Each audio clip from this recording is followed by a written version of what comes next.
Mendel আবিষ্কৃত বংশগতির মৌলিক সূত্রগুলি সম্পর্কে এরপর আমরা আলোচনা করব। কিন্তু সেই সূত্রগুলি ভালোভাবে বুঝতে গেলে প্রথমে আমাদের জানতে হবে বংশগতি সম্পর্কিত কিছু গুরুত্বপূর্ণ শব্দের ব্যাখ্যা। একদম প্রথমেই রয়েছে বৈশিষ্ট্য বা প্রলক্ষণ। বলতে কি বুঝবো আমরা? বংশগত বৈশিষ্ট্য বহনকারী নির্দিষ্ট একককে বৈশিষ্ট্য বা প্রলক্ষণ বলা হয়, যা দিয়ে অন্যান্য চরিত্র থেকে আলাদা করা যায়। যেমন উচ্চতা। উচ্চতার বৈশিষ্ট্য, উচ্চতা কেমন হতে পারে? লম্বা হতে পারে বা বেটে হতে পারে। এটা হচ্ছে লম্বা বৈশিষ্ট্যের জন্য, আর এটা হলো বেটে বৈশিষ্ট্যের সংকেত। নেক্সট আমরা আসবো অ্যালিল। অ্যালিল বলতে কি বুঝবে? সমসমস্ত ক্রোমোজোম তোমাদের মনে আছে, মিওসিস কোষ বিভাজনের সময় তোমরা পড়েছিলে যে মিওসিস কোষ বিভাজনের একদম শুরুতে প্রোফেজ দশায় সমসমস্ত ক্রোমোজোমগুলি একে অপরের সাথে জোড় বাঁধে। মানে আমাদের প্রত্যেকেরই প্রতিটি ডিপ্লয়েড কোষে প্রতি রকম ক্রোমোজোম দুটি করে থাকে। তারাই কিন্তু মিওসিস কোষ বিভাজনে একই রকম দুটি ক্রোমোজোম তারা জোড় বাঁধে। এদেরকেই সমসমস্ত ক্রোমোজোম বলা হয়। সমসমস্ত ক্রোমোজোমের নির্দিষ্ট বিন্দুতে অবস্থিত একই জিনের বিভিন্ন রূপভেদকে বলা হয় অ্যালিল। সাধারণত জীবের কোনো একটি বৈশিষ্ট্যের জন্য একজোড়া অ্যালিল থাকে প্রত্যেক জীবদেহে। তার মানে অ্যালিলগুলি জোড়ায় জোড়ায় অবস্থান করে। প্রতিটি বৈশিষ্ট্যের জন্য দুটো করে জিন বা দুটি করে অ্যালিল থাকে দুটি ক্রোমোজোমে। যেমন মটর গাছের ক্ষেত্রে দীর্ঘ ও খর্বাকার বৈশিষ্ট্যগুলির ফ্যাক্টর, যদি দীর্ঘ বৈশিষ্ট্যের ফ্যাক্টর ক্যাপিটাল টি হয় এবং স্মল বৈশিষ্ট্যের জন্য ফ্যাক্টর স্মল টি হয় বেটে বৈশিষ্ট্যের জন্য, তাহলে অ্যালিলগুলি কীভাবে থাকতে পারে সমসমস্ত ক্রোমোজোমে? দুটি সমসমস্ত ক্রোমোজোমে পাশাপাশি দুটি ক্যাপিটাল টি থাকতে পারে লম্বার জন্যে, বা ক্যাপিটাল টি স্মল টি থাকতে পারে পাশাপাশি দুটি ক্রোমোজোমে, বা স্মল টি থাকতে পারে। এইরকম তিন রকমভাবে থাকতে পারে। এরা দুজন অ্যালিল, এরা দুজন পরস্পরের অ্যালিল, এরা দুজনও পরস্পরের অ্যালিল। তাহলে সমসমস্ত দুটো ক্রোমোজোমের নির্দিষ্ট বিন্দুতে একটি নির্দিষ্ট বৈশিষ্ট্যের জন্য জিন থাকে। জিনগুলির একই রকম বৈশিষ্ট্য দেখাতে পারে, যেমন ক্যাপিটাল টি বা স্মল টি হতে পারে, বা একটাতে ক্যাপিটাল টি একটাতে স্মল টি জিন থাকতে পারে। তার মানে দেখো, বৈশিষ্ট্য হচ্ছে উচ্চতা, একই উচ্চতা বৈশিষ্ট্য, সেটা লম্বা বা বেটে দুরকম হতে পারে। এই লম্বা বা বেটে এগুলো হলো উচ্চতা বৈশিষ্ট্যের রূপভেদ, বা আমরা বলতে পারি উচ্চতার যে অ্যালিলের রূপভেদ। এরা দুজন। এরপর আসবো বংশগতির একক ফ্যাক্টর বা জিন। জিন হলো বংশগতির গঠনগত এবং কার্যগত একক।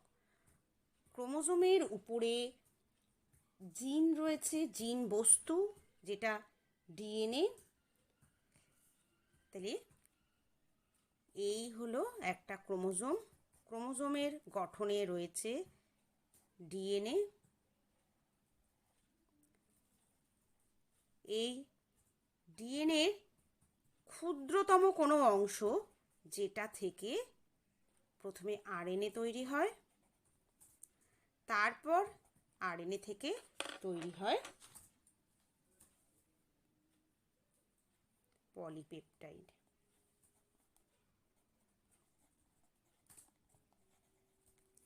এই পলিপেপটাইড কি আসলে? পলিপেপটাইড দিয়ে প্রোটিন তৈরি হয়। প্রোটিন আমাদের শরীরের যে কোনো বৈশিষ্ট্য নির্ধারণের জন্য যে রাসায়নিক বিক্রিয়াগুলি হয়, সেগুলির জন্য এই প্রোটিন হলো মূল বস্তু।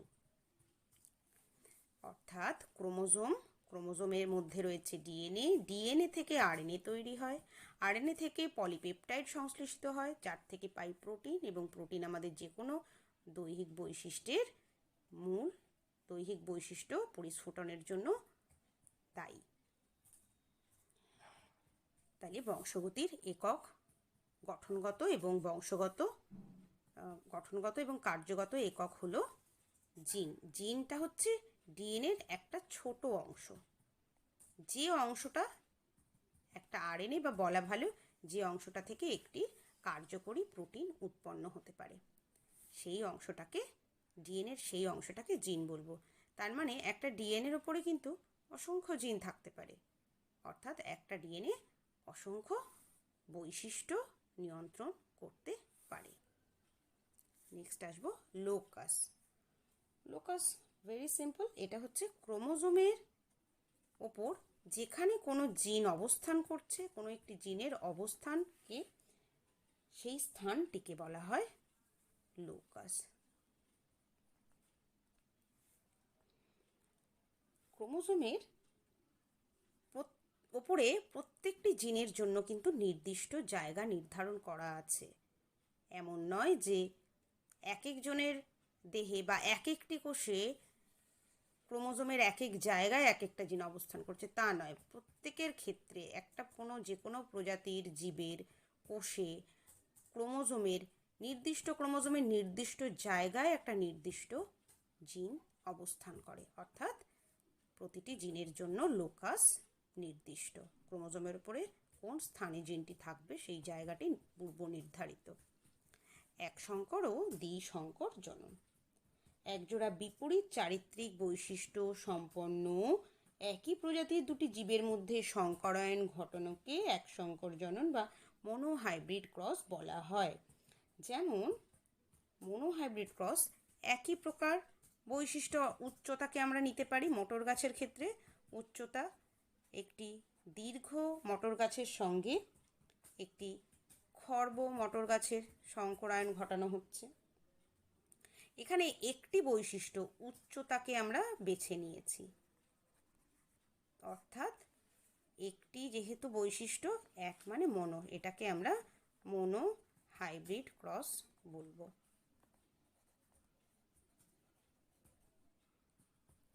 আবার ডাইহাইব্রিড মানে কি? ডাইহাইব্রিড বা দ্বিসংকর জনন, অর্থাৎ দুটি আলাদা চারিত্রিক বৈশিষ্ট্য সেখানে আমরা নেব।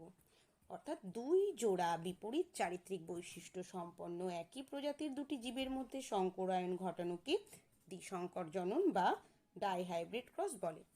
যেমন মটর গাছের বীজের ক্ষেত্রে আমরা হলুদ বীজ পাই, সেটাকে হলুদকে ইয়েলো থেকে আমরা ক্যাপিটাল ওয়াই দিয়ে ডিনোট করব, এবং গোলাকারটিও ক্যাপিটাল আর, রাউন্ড।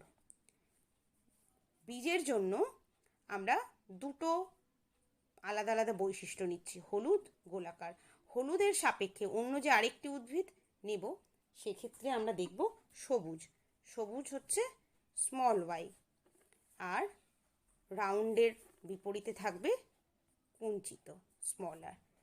এরকম দুটি উদ্ভিদের মধ্যে যখন সংকরায়ন ঘটানো হয়, দু জোড়া আলাদা বৈশিষ্ট্য এখানে আমরা নিচ্ছি।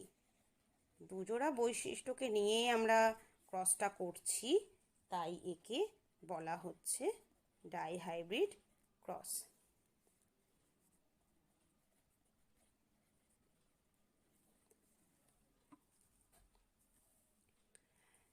নেক্সট আমরা চলে যাব সমসংকর ও বিষমসংকর জীবের ক্ষেত্রে। দুটি সমসংস্থ ক্রোমোজোমে যদি কোনো একটি বৈশিষ্ট্যের জন্য সমধর্মী অ্যালিল থাকে তাকে আমরা বলবো সমসংকর জীব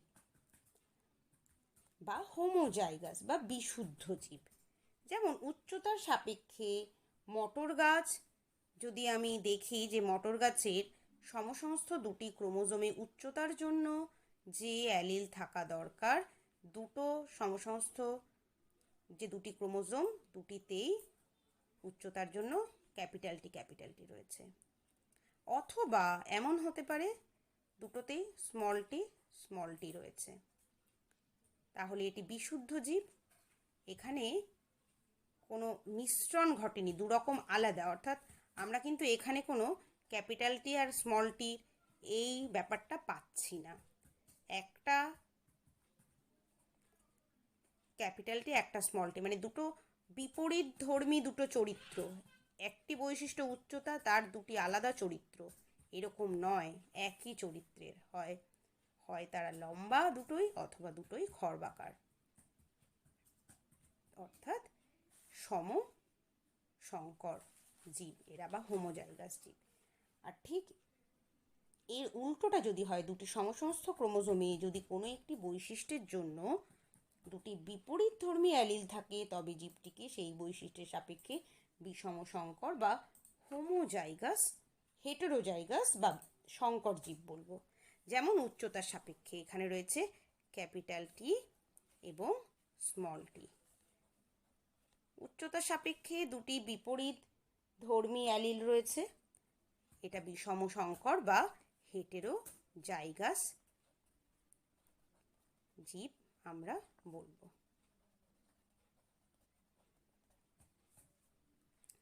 নেক্সট আমরা চলে যাচ্ছি সংকরায়ন।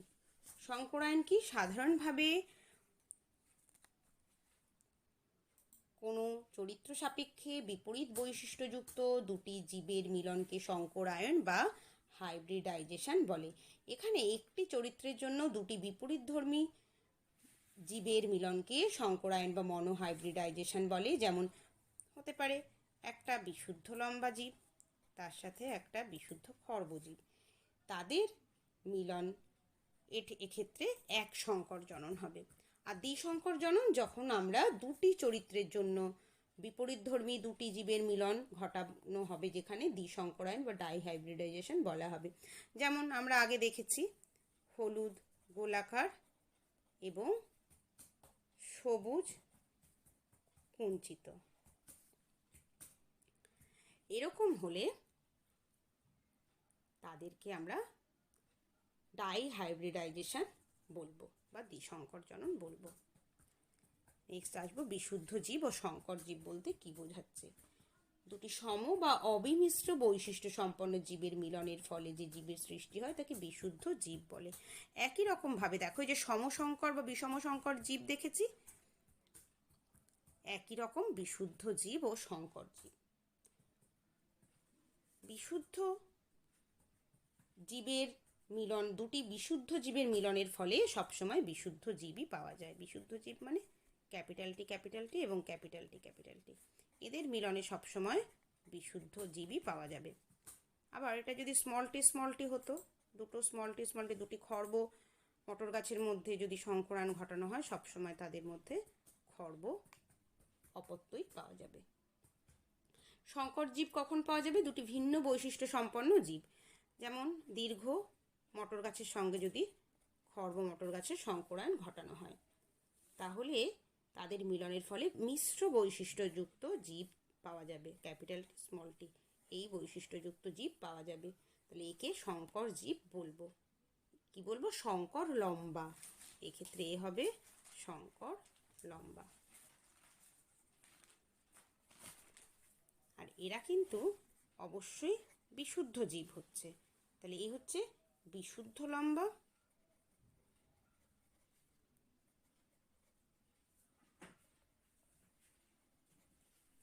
তেমনি এ হবে বিশুদ্ধ খর্ব।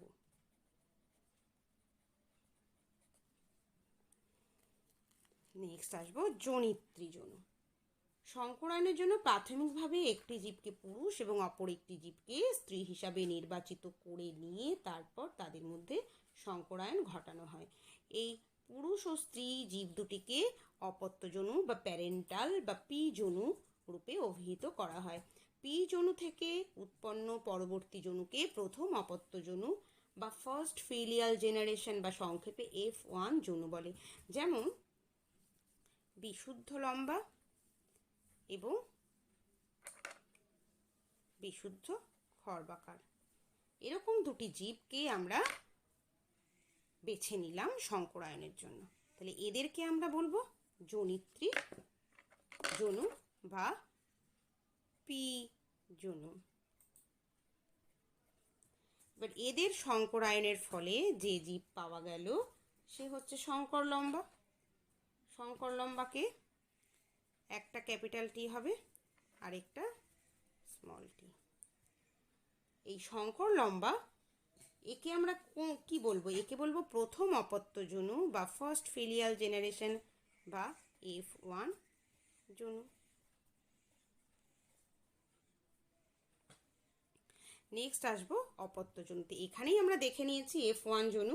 সংকরায়ন পরীক্ষার জন্য যে দুটি বিশুদ্ধ লক্ষণযুক্ত জীব নির্বাচন করা হয় তারা হলো পি জনু। বিশুদ্ধ জীব বেছে নেওয়া হয়েছে, এরা পি জনু। জনিত্রী জনুর সংকরায়নের ফলে যে অপত্য জীবের সৃষ্টি হয় তাদের প্রথম অপত্য জনু বা ফার্স্ট ফিলিয়াল জেনারেশন বলা হয়। আবার একই রকমভাবে এই F1 জনুর জীব দুটির মধ্যে কিন্তু আবার সংকরায়ন ঘটানো যায়। তাহলে তাদের থেকে যে জীব পাওয়া যাবে তারা হবে কেমন আমরা দেখে নিই। Capital T, capital T, capital T, small T, capital T, small T, small T, small T. তাহলে এই যে আমরা পাচ্ছি চার রকম, তিন রকম এখানে, কিন্তু এটা একরকম এটা একরকম, আর এরা দুজন সেম। তাহলে এরা যদি পি জনু হয়, এটা F1 জনু হয়, F1 জনুর অপত্য যারা তাদেরকে কি বলা হবে? F1 জনুর অপত্যদের বলা হবে F2 জনু। সেকেন্ড ফিলিয়াল জেনারেশন বা দ্বিতীয় অপত্য জনু।